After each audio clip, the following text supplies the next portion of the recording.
పవన్ కళ్యాణ్ అంటే 3 పెళ్లిళ్ళు 2 విడాకులు. అతని దృష్టిలో 4 పెళ్లిళ్ళు అంటాడు. మరి ఆ 4గో పెళ్ళం ఎవరో తెలియదు. జగన్ ఏమో నాకు తెలియదు. మరి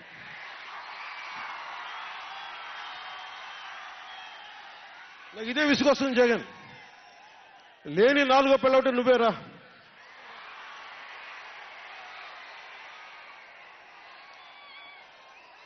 నేను ఎప్పుడైనా సరే భారతి గారికి కూడా చెప్తున్నాను, మేడం భారతి గారు, మీరు ఊహించుకోండి, మేము ఎప్పుడన్నా సరే మిమ్మల్ని చాలా గౌరవంగా భారతి గారు, మేడం భారతి గారు అంటాం. మీ ఆయన ఇంత నీచంగా ప్రవర్తించినా కానీ, చంద్రబాబు గారి సతీమణి కానీ, నియోజకవర్గంలో ప్రతి ఒక్కరిని ఇబ్బంది చేసినా కానీ, నా ఇంటి సతీమణి అన్నా కానీ పెళ్ళాలను సంబోధిస్తాడు. ఆ మాట మిమ్మల్ని అంటే ఎలా ఉంటుంది భారతి గారు? ఆలోచించండి ఒకసారి. నాకు తెలుగు వచ్చాడు, నేను పెద్ద ఇంగ్లీష్ మీడియం చదువుకున్న వ్యక్తిని కాదు, నాకు చాలా భాష వచ్చు, కానీ సంస్కారంగా ఉండదని మాట్లాడినంతే. జగన్, నీకు సంబంధించినంత వరకు నేను 3 పెళ్లిళ్ళు 2 విడాకులు. ఇంతకన్నా కిరాతకంగా ఎవడన్నా మాట్లాడతాడా? తప్పు కదా. మాట్లాడితే ఏమంటాడు? నన్ను వ్యక్తిగతంగా మాట్లాడుతున్నాడు. 4 పెళ్లిళ్ళు. నీ పెళ్ళాలని ఎవరైనా 4 పెళ్లిళ్ళు అన్నాడు జగన్మోహన్ రెడ్డి గారు. 4 పెళ్లిళ్ళు.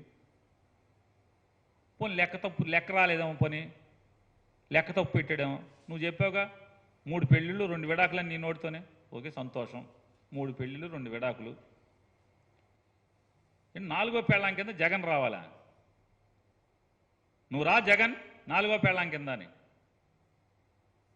నీ రాజకీయాలే తేడా అనుకుంటున్నాం. ఈ తేడా కూడా ఉందా నీలో?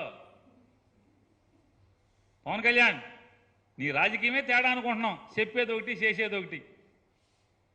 జగన్ కాపురానికి రమ్మంటున్నావు. ఈ తేడా కూడా ఉందా మనలో? నాకు 3 పెళ్ళిళ్ళు 4 పెళ్ళిళ్ళు అంటున్నావు. నన్ను దత్తపుత్రుడు అంటున్నావు. చెప్పని అడుగుతున్నా. ఎస్, నీకు మొదటి పెళ్లి కాలేదా? 2 పెళ్లి కాలేదా? 3 పెళ్లి కాలేదా? 4గో పెళ్లి కాలేదు. 4గో పెళ్ళని నువ్వా అంటున్నావు. 4గో పెళ్ళం ఎవరో కాదు నాయన, నాదెళ్ళ మనోహర్ 4గో పెళ్ళం. మేము మా చేత ఎందుకు చెప్పించుకుంటా? ఏమి నాకు అర్థం కాలేదు.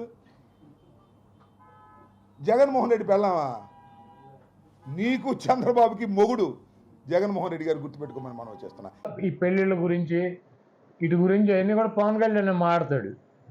అదేమంటే జగన్మోహన్ రెడ్డి గారు మాట్లాడారని చెబుతాడు. జగన్మోహన్ రెడ్డి గారు ఎప్పుడో 100కో 1,00,00,000కో ఆయన నీతులు చెప్పినప్పుడు ఇవన్నీ కూడా మాట్లాడితే 1-2 సార్లు మాట్లాడి ఉన్నట్టున్నాడు జగన్మోహన్ రెడ్డి గారు.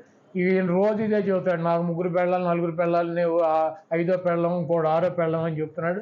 కాబట్టి అవన్నీ కూడా ఆయన విజ్ఞతగా వదిలేస్తున్నాం.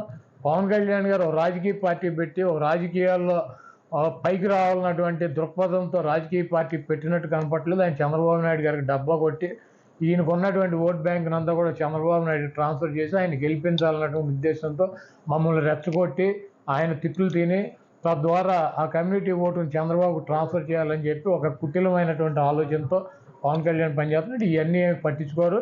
ఈ రాష్ట్రంలో ఉన్నటువంటి 80 లక్షల మంది కాపులు వాళ్ళ పాదాలతో చంద్రబాబుని పాతాళంలోకి తొక్కి ఇంకొకసారి ఇటువంటి చంద్రబాబు చేసేటువంటి నక్కజిత్తుల్ని, వాడి వెన్నుపోటుల్ని ఈ రాష్ట్రంలో వాళ్ళు సర్వనాశనం చేయడానికి సిద్ధంగా ఉన్నారు. డెఫినెట్గా అదే జరుగుతుంది.